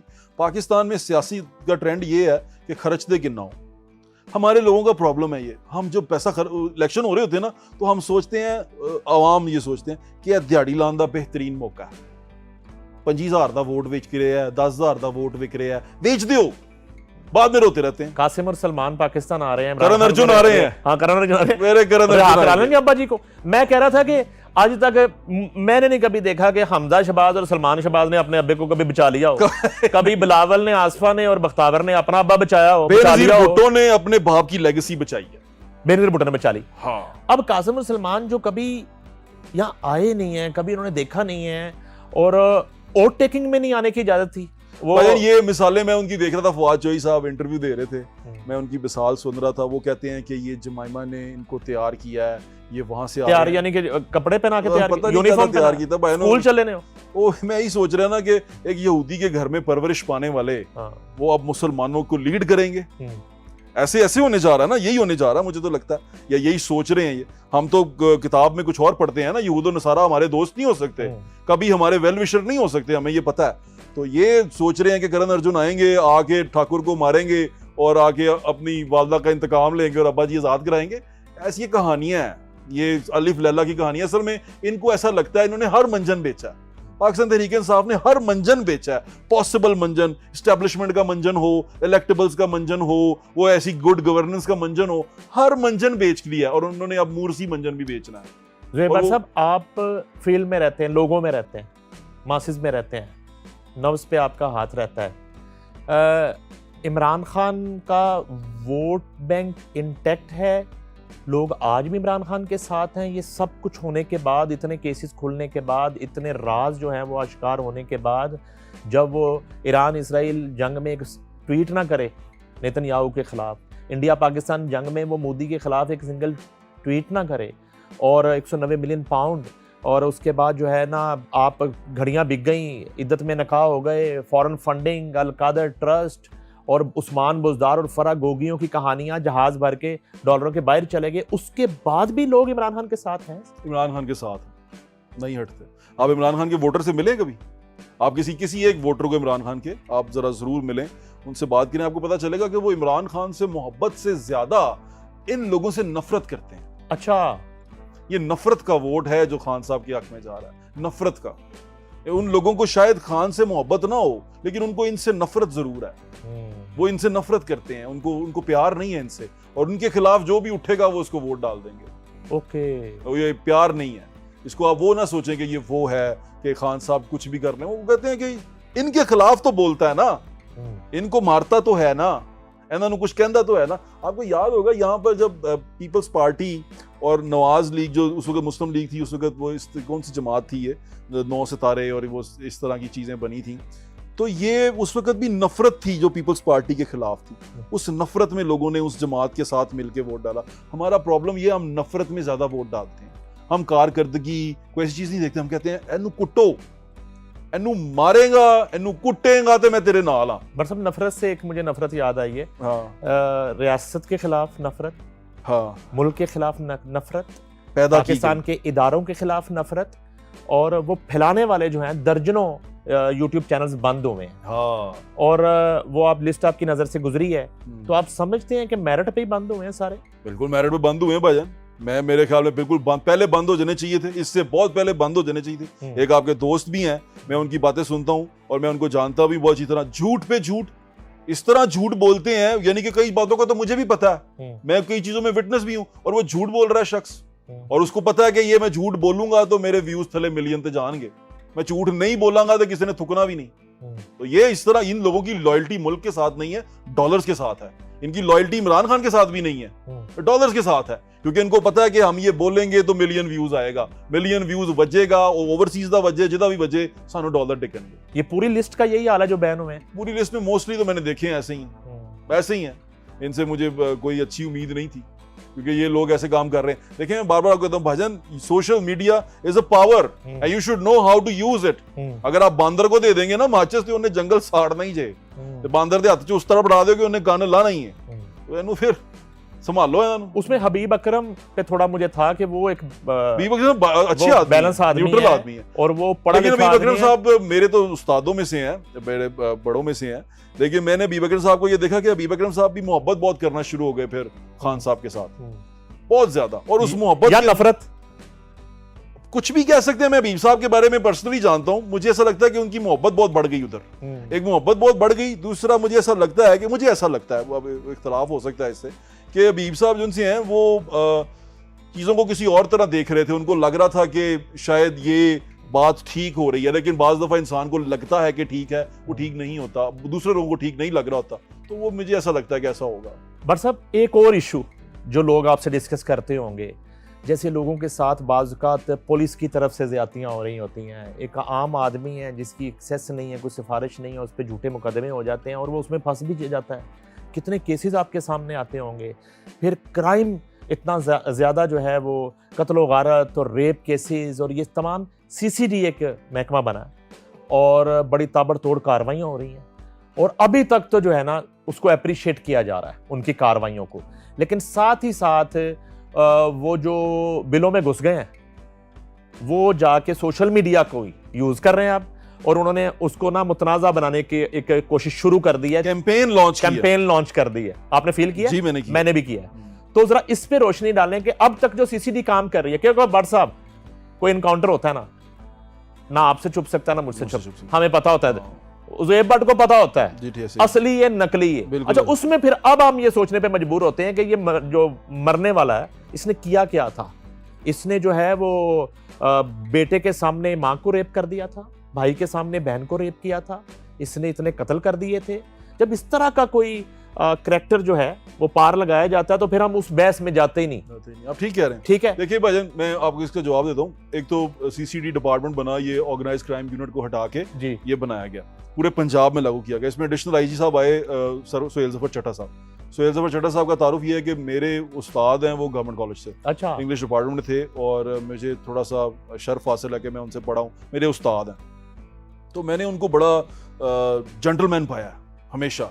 मेरे ख्याल में वो बड़ा थॉरो जेंटलमैन है। उनकी जो पर्सनैलिटी है, जिस तरह की वो शख्सियत है, वो एक थॉरो जेंटलमैन है। और उनकी किताब में क्रिमिनल के लिए 0 टॉलरेंस है, ये मैं आपको भी बता देता हूँ, क्योंकि हमारी क्लास में मैं जब ये बात कफ उठा के जाता था ना, मेरी आदत थी, उन्होंने कहा कफ तेरे ऊपर ना हो, मैं कभी तुझे ऐसे ना देखूं, और सख्ती से कहते थे कि ये बाजू बंद होने चाहिए तेरे कफ जब तू मेरे पास आए यहाँ पे। तो हम पूरा उनका ख्याल रखते थे कि सर के सामने ऐसे नहीं जाना, क्योंकि नाराज हो जाते थे ना, वो गुस्सा करते थे। तो ये सुहेल जफर चट्टा साहब की जो सरबराही में ये बना है CCD, मैं इस पे 100% श्योरिटी देता हूँ कि ये बड़ा अच्छा बना और ये क्राइम कंट्रोल करेगा, और मेरे ख्याल से काफी क्राइम कंट्रोल हो भी गया। दूसरी बात, मैं मावराए अदालत जो कत्ल है उसके खिलाफ हूँ। आई डोंट सपोर्ट इट, क्योंकि हमारे मुल्क में निज़ाम है अदालत का, उस निज़ाम के ऊपर हमें ट्रस्ट करना चाहिए, इस वजह चलना चाहिए। लेकिन उसमें परेशानी आती है जब प्रोसिक्यूशन हो जाती है वीक। प्रोसिक्यूशन वीक हो तो मुजरिम जो मुलजिम पकड़ के लाते हैं, वो आपको पता है मुजरिम, क्योंकि पुलिस वालों ने इन्वेस्टिगेट किया होता है, वो वीक प्रोसिक्यूशन की वजह से निकल जाता है। और वो निकलने के बाद उन पुलिस ऑफिसर जिन्होंने उसको पकड़ा होता है, उनकी फैमिलीज, उन सब के लिए खतरा बन जाता है। तो यहां पर गेम शुरू हो जाती है सर्वाइवल की। और वो पुलिस वाला भी उससे बच रहा होता है कि यार मैनू मारेगा, कानून ने तो छड्डता इनू, उन्हें मैनू ना मार देवे। तो वो एक और सी चीज शुरू हो जाती है, और ये सारा जहनी कशमकश डिपार्टमेंट्स के अंदर रहती है। वो CCD हो, ORU हो, वो CIA हो, वो कोई भी हो, ये कशमकश रहती है हेनियस क्राइम वालों के साथ। अब जिस तरह इसमें वो हो रहे हैं, एनकाउंटर्स हो रहे हैं, या जो मुल्ज़मान पकड़े जा रहे हैं, उनको कत्ल, वो उनके एनकाउंटर्स हो रहे हैं, और एनकाउंटर्स वो सही हो रहे हैं गलत हो रहे हैं, उस पर बहस बाद में करेंगे, लेकिन एनकाउंटर्स हो रहे हैं। उससे फायदा क्या हो रहा है? सोसाइटी के अंदर जो गंदगी थी ना, या जिसको हम सोसाइटी गंदगी समझती है, वो ज़ाहिरी तौर पे खत्म होना शुरू हो गई। आप यकीन करें, मुझे डाले वाले लोग नजर नहीं आते अब। वो जो बदमाश गन्ने लेके निकलते थे नजर नहीं आते। मेरा एक दोस्त है, वो उसकी गार्ड्स लेके फिरता था, वो भी शहर गई था, तो मैंने उस दिन गया तो गार्ड ही मैं कहा की हुआ, कहता यार वो CCD नवा शुरू हुआ है, तो वो गन्ना शन्ना तो बड़ा मसला। मैं कहा यार वेरी गुड। अब मुझे ये पता चला कि भाई असर पड़ना शुरू हो गया। अब वो वाला एलिमेंट खत्म हो गया कि गन दिखा के बंदे को डराता, गन दिखा के आप किसी को डरा नहीं सकते आप।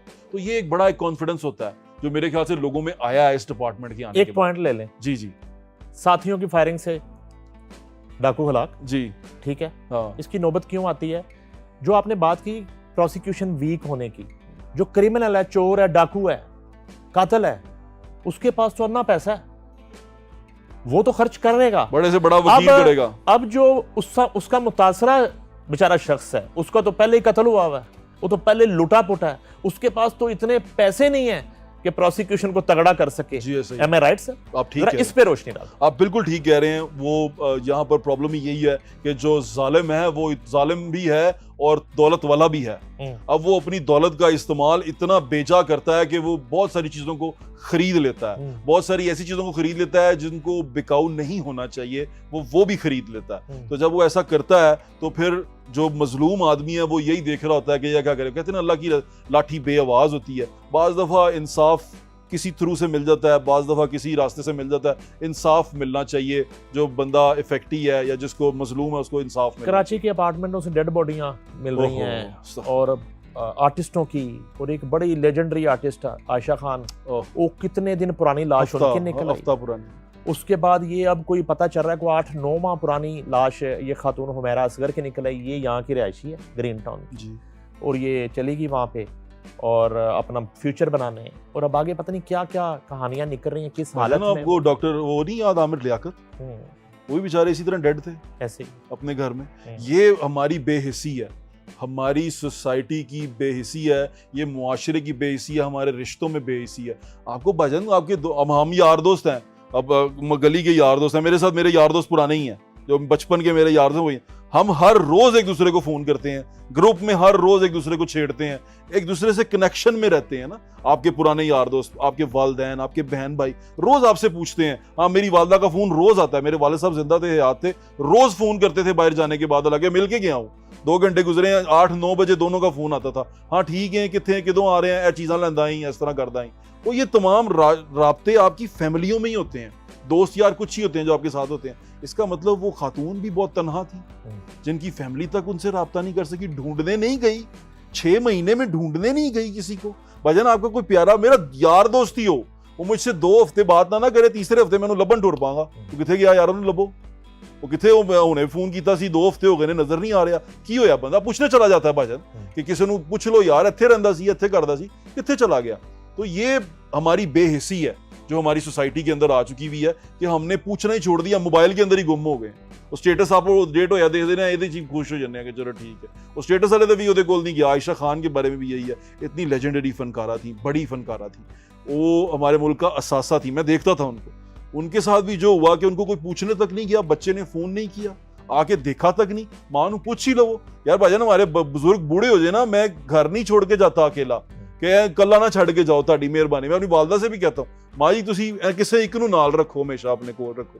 तो ये ऐसे लोग हैं कि बुजुर्गों को अकेला छोड़ जाते हैं और किसी को बुढ़ के पूछते नहीं है कि यार तेरा की हाल है, तू किथे है। इस सोसाइटी की बेहिसी है भाईजान, और इसी के खिलाफ मैं आवाज़ उठाना चाहता हूँ। और ये जो हमारे ये यूट्यूबर्स और ये सारे लोग हैं, अल्लाह ताला ने इनको ताकत दी है, तो इनको इस सोशल फैब्रिक को मजबूत करना चाहिए। मेरा इनसे भी दरख्वास्त यही है कि इस सोशल फैब्रिक को मजबूत करें, रिश्तों को मजबूत करें, रिश्तों के अंदर अदब और लिहाज जो था वो लेके आए। आप PTV देखा करते थे, हमें बताया करते थे माँ बाप का अदब करो। हम अकवाले ज़री पढ़ा करते थे कि माँ बाप का अदब करो, बाप जन्नत की कुंजी है, माँ के कदमों तले जन्नत है, अपने हमसायों पे एहसान करो, ये पढ़ा करते थे हम। आजकल हम पढ़ते हैं और कहते हैं अब्बू नू आवाज दे, ओए अब्बा इधर आ, और गाल सुन अब्बा की कर रहे हैं, और मानो लाडियां नहीं कर रहे, आप लाडियां कर रहे हैं, आपको देखने वाला कुछ और कर दे, और सच्ची मुच्ची प्यो नू कह दे अब्बा इधर आ, फिर ओबे दी गिच्ची फाड़ देवे, ये ज्यादती है। आप अपनी माँ से गंदे बेहुदा सवाल पूछ रहे हैं अपने माँ बाप के रिश्ते के ऊपर, ये ज्यादती है कि आपका बच्चा आपको पूछ रहे कि प्यो आई कर रहे हैं, तो ज्यादती है ना भाईजान। ऐसे लोगों को प्रमोट करते हैं हम, आई सीरियसली कंडेम देम। इनको नहीं प्रमोट करना चाहिए जो लोग इसको देखते हैं, और देखते हैं इनको बच्चे हैं, आप यकीन करेंगे इनको बच्चे देखते हैं। कभी इनकी फैन फॉलोइंग में देखें, वो छोटे छोटे बच्चे हैं, 25 साल 21 साल 20 साल, वो देखते क्या है, ओ जी है ਉਹਦੇ सोशल मीडिया करता सी, देखो एडी ਵੱਡੀ ਗੱਡੀ ले ਲਈ, मैं भी ले लांगा, मैं भी मशहूर हो जाऊंगा। ਉਹ देखो जी है सोशल मीडिया ਤੇ ਆਂਦਾ ਸੀ ਐਡਾ ਵੱਡਾ ਘਰ ਲੈ ਲਿਆ, ਉਹ मैं भी मशहूर हो जाऊंगा, मैं भी कर ਲਾਂਗਾ। ਉਹ देखा देखी ਉਹ ਇਹਨਾਂ ਦੇ ਰਸਤੇ ਤੇ ਹੀ ਟੁਰ ਪੈਂਦੇ ਨੇ, ਔਰ ਇੱਕ ਜਾ ਰਿਹਾ ਖੂਹ 'ਚ, ਸਾਰੇ ਉਹਦੇ ਮਗਰ ਜਾ ਰਹੇ ਨੇ। सोशल मीडिया को मजबूत करें, रिश्तों को मजबूत करें, मुआशरे की इस्लाह के लिए सोशल मीडिया जो है उसका इस्तेमाल करें, ना कि नई नस्ल को बिगाड़ने के लिए सोशल मीडिया जो है उसको प्रमोट किया जाए। वर्सटाइल ज़ुहैब भट्ट हमारे साथ मौजूद थे, थैंक यू वेरी मच, बहुत शुक्रिया। ज़ुहैब भट्ट और नईम हनीफ को दीजिए इजाज़त, अल्लाह हाफिज़।